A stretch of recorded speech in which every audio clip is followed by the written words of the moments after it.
अपने इष्ट में निष्ठा होना यह उचित है, लेकिन परेष्ट की निंदा करना यह उचित नहीं है। ना समझ में आ रही है? हम श्रेष्ठ का सम्मान करें, श्रेष्ठ के प्रति निष्ठावान हो, अपने इष्ट के प्रति निष्ठावान हो, यह अच्छी बात है, लेकिन दूसरे के इष्ट की निंदा करना यह बिल्कुल अच्छी बात नहीं है। बात समझ में आ रही है? हम श्री कृष्ण के भक्त हैं तो हमारे इष्ट देव श्री कृष्ण हैं, उनमें निष्ठा होनी चाहिए, यह आवश्यक है, लेकिन श्री राम निंदनीय है ऐसा नहीं है। बात समझ में आ गई? सारे तत्व तो एक ही हैं, बस हमारी निष्ठा इनमें है तो हमारे इष्ट हैं, तो हमारे इष्ट के प्रति हमारी पूर्ण निष्ठा है, लेकिन पर इष्ट की, परिष्ट की निंदा उचित नहीं है। हम सम्मान उनका भी करें। बात समझ में आ गई? जैसे कोई स्त्री ब्याह करके आती है तो उसका पति तो घर में एक ही होता है कि नहीं? उसका पूर्ण समर्पण किसके प्रति होता है? आप भी बोलो बोलो, पति के प्रति। लेकिन देवर को भोजन देती है कि नहीं? ससुर जी को खाना खिलाती है कि नहीं? सासू जी को खिलाती है कि नहीं? सबको खिलाती है। पति तो एक ही है, लेकिन सबका सम्मान करती है। तो हमारे इष्ट तो एक ही हैं, लेकिन हम, अरे पुष्प अक्षत तो भगवान भोलेनाथ को भी चढ़ाए, देवी जी को भी चढ़ाए, सबको सम्मान तो सबका है। हाँ, निष्ठा एक में है, हमारे इष्ट एक ही हैं। यह बात ऐसे ही होती है जैसे कोई स्त्री का पति एक हो लेकिन सम्मान पूरे परिवार का करती है, तो यह मान लो कि पूरा परिवार भगवान का ही परिवार है। यह कोई अलग नहीं है महाराज। मूलम ही विष्णु, सबके मूल में भगवान विष्णु ही हैं, और भगवान विष्णु ही श्री राम के रूप में, श्री कृष्ण के रूप में, श्री वामन के रूप में, श्री नृसिंह के रूप में, जो रूप आपको अच्छा लगे उसको आप अपना इष्ट बना लें। लेकिन वस्तुतः चाहे श्री कृष्ण इष्ट हो, चाहे श्री राम इष्ट हो, हम कहते तो स्वयं को वैष्णव ही है। हम हैं तो वैष्णव।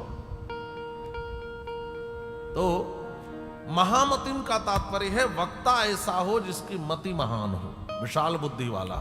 ये श्री सूत जी महाराज में ऐसे ही है। दूसरी बात, महामतिम, महा का अर्थ होता है भगवान, या भगवान को ही महान कहा गया। गोस्वामी तुलसीदास जी भी अहंकार शिव बुद्धि अज मन शशि चित्त महान, भगवान को महान कहा गया। भगवान महान है।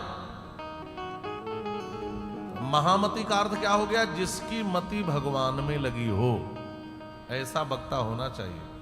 जिसकी मति दाम में लगी हो वो श्रेष्ठ वक्ता नहीं है। जिसकी मति काम में लगी हो वह श्रेष्ठ वक्ता नहीं है। जिसकी मति श्याम में लगी हो वह भागवत का अच्छा वक्ता है। जिसकी मति राम में लगी हो वह अच्छा वक्ता है। महामतिम का अर्थ यह है। ऐसे श्री सूत जी का अभिवादन किया। तो वक्ता और का लक्षण आपने जान लिया। अब श्रोता का लक्षण क्या होना चाहिए? कथामृत रसास्वाद कुशलः शौनको ब्रवीत। सुनने ना, सूत जी के सामने 88,000 दर्शन, गंगे तो दर्शनात् मुक्ति, प्रणाम किया। ये दरस वाले हैं। और कुछ लोग गए, थोड़ा सा स्पर्श किया या आचमन किया, गंगा जी यमुना जी में, ऐसा करते हैं। और कुछ लोग क्या करते हैं? मज्जन माने छिड़कते हैं पानी ऐसे ऐसे। और कुछ लोग क्या करते हैं? डुबकी लगाते हैं। इस कथा गंगा में भी ऐसे ही लोग आते हैं। कुछ आते हैं दर्श, कैसा आयोजन चल रहा है थोड़ा देख ले, फिर दर्श वाले हैं। और कुछ लोग हैं परश, भाई वक्ता को भी प्रणाम किया, व्यासपीठ को प्रणाम किया, सभी को प्रणाम आदि किया, फिर निकल गए। और कुछ है मज्जन, जो थोड़ा छींटा मारते हैं, कुछ देर बैठते हैं, थोड़ा भीगते हैं, लेकिन असली तो वही है जो डुबकी लगा ले। बात समझ में आ गई? जो पूरा रस पिए, जो गंगाजल बढ़िया से पिए उतर करके, दरस परस मज्जन अरुपाना, पूरा पान हो महाराज। तो ये दीर्घकालीन सत्र चल रहा है नैमिषारण्य में। सूत जी के समक्ष 88,000 ऋषियों का प्रतिनिधित्व करते हुए शौनक महात्मा बैठे हैं। अब शौनक जी के विषय में जान ले।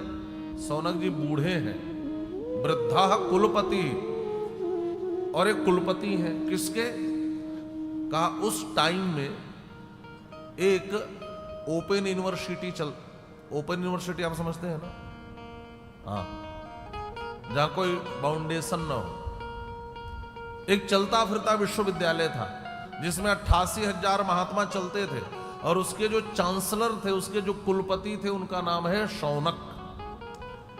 ओ शौनक जी सबसे आगे बैठ रहे हैं, ये प्रतिनिधित्व कर रहे हैं 88,000 ऋषियों का, और सबकी ओर से प्रश्न पूछते हैं महाराज।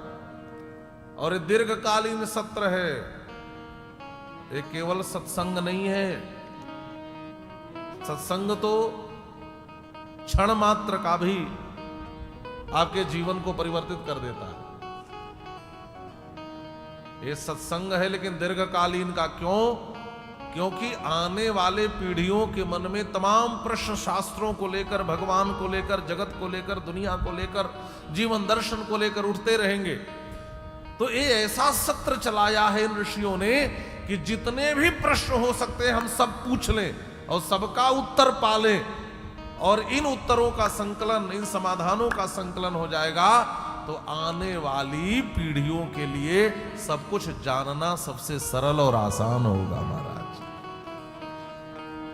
ये तो प्याऊ है। प्याऊ माने समझ रहे ना, जहां केवल टोटी खोल दो और पी के आ जाओ। उससे पूछो जिसने जमीन खरीदी होगी, टंकी बनवाई होगी, पानी भरा होगा, नल लगाया होगा, टोटी लगाई होगी। तो यहां तो बस ये सब बना बनाया प्याऊ है। श्रीमद् भागवत महापुराण कथा, बस टोटी खुल गई और बैठकर पी लो।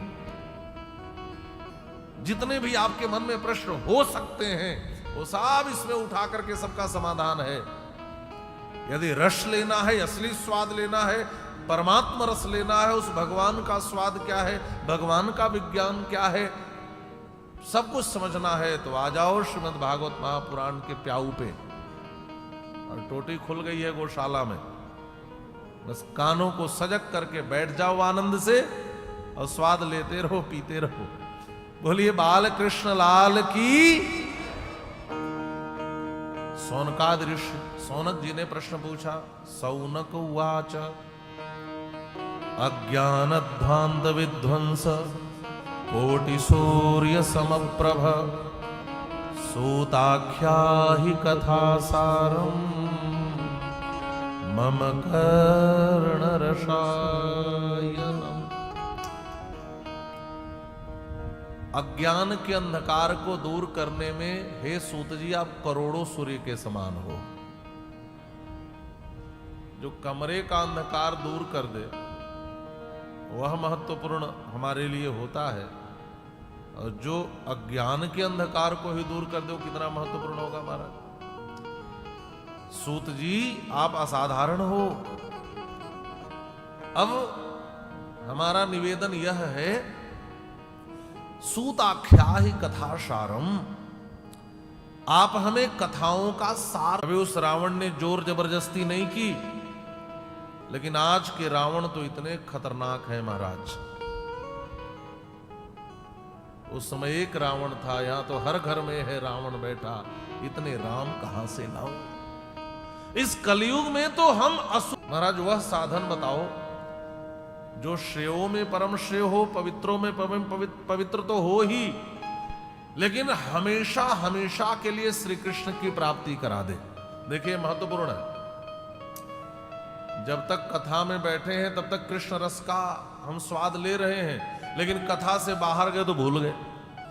ऐसी प्राप्ति न हो।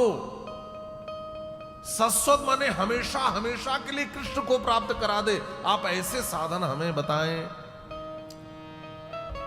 और हमें पता है चिंतामणिर्लोक सुखम सुरद्रुः स्वर्ग संपदम प्रयच्छति गुरः प्रीतो वैकुंठम योगी दुर्लभम। चिंतामणि मिल जाए तो सारी चिंता दूर कर सकती है। कल्प वृक्ष मिल जाए तो जो मांगो वह मिल सकता है। लेकिन चिंतामणि से कह दो कि भगवान को दे दो, चिंतामणि भाग जाएगी महाराज।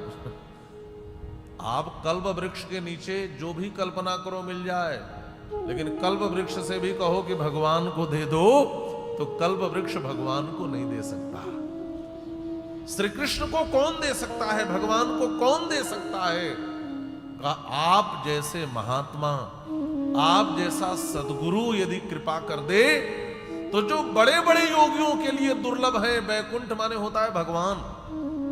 देखिए, वैकुंठ का एक अर्थ होता है भगवान का निवास स्थल, और वैकुंठ का दूसरा अर्थ होता है नारायण, है ना।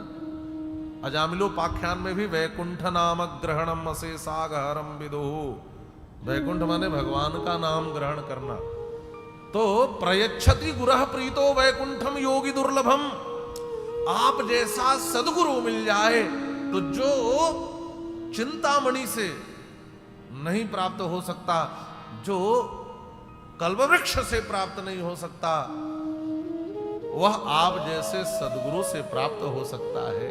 आप तो भगवान को भी दिला सकते हैं। आहा महाराज, ये 5 श्लोक जब शौनक जी ने कहा तो सूत जी आनंदित हो गए। प्रीतः शौनक चित्ते ते यतो वच्म विचार्य च सर्व सिद्धांत निष्पन्नम संसार भय नाशनम भक्त्योग वर्धनम यच्च कृष्ण संतोष हेतुकम तमहम तेभि धास्यामि सावधानतया शृणु। आपके चित्त का प्रेम देखकर शौनक जी मैं तो अभिभूत हो गया। और सच है, जब कोई अपने हृदय में अनंत कृष्ण प्रेम लेकर के बैठे न कृष्ण रस को सुनने के लिए, तो वक्ता का हृदय आनंद से भर जाता है। तुम्हारे चित्त के प्रेम को देख करके मैं अत्यंत आनंदित हूं, आह्लादित हूं। सुनो, मैं वही सुनाऊंगा जो सर्व सिद्धांत निष्पन्न हो, मैं वही सुनाऊंगा जो संसार के भय को दूर करने वाला हो, मैं वही सुनाऊंगा जो भक्ति को बढ़ाने वाला हो। इसका मतलब वक्ता को ऐसी ही कथा सुनानी चाहिए, और मैं वह सुनाऊंगा जो सबसे महत्वपूर्ण बात कही जा रही है, आप भी ध्यान से सुनना। कथा कैसी सुनानी चाहिए? का कृष्ण संतोष हेतुकम। श्रोताओं को तो खूब मजा आए, क्या नाचे गाए धूम मचाए महाराज, खूब मजा आया, लेकिन भगवान को आनंद नहीं आया।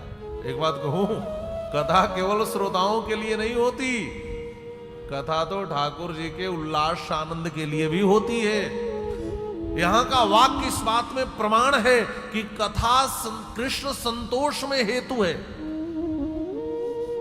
कथा श्री कृष्ण के मन को भी संतोष प्रदान करती है, और मैं वह कथा सुनाऊंगा जो कृष्ण संतोष हेतुकम, जो आपके मन को ही आनंदित न करे, जो भगवान कृष्ण के मन को भी आह्लादित कर दे महाराज, जो कृष्ण को भी संतोष दे दे, मैं ऐसी कथा सुनाऊंगा। तदहम ते विधास्यामि सावधानतया शृणु। बस शर्त एक ही है कि सावधान होकर कथा सुनना। कालव्याल मुखग्रास त्रास निर्णास हेतवे श्रीमद्भागवतम शास्त्रम कलौकीरेण भासितम। अच्छा, हम जाने या न जाने, माने या न माने, हम सब काल रूपी सर्प के मुंह में है। अच्छा आप बताओ, पृथ्वी में गुरुत्वाकर्षण बल है, ये हम नहीं जानते थे तो भी था कि नहीं?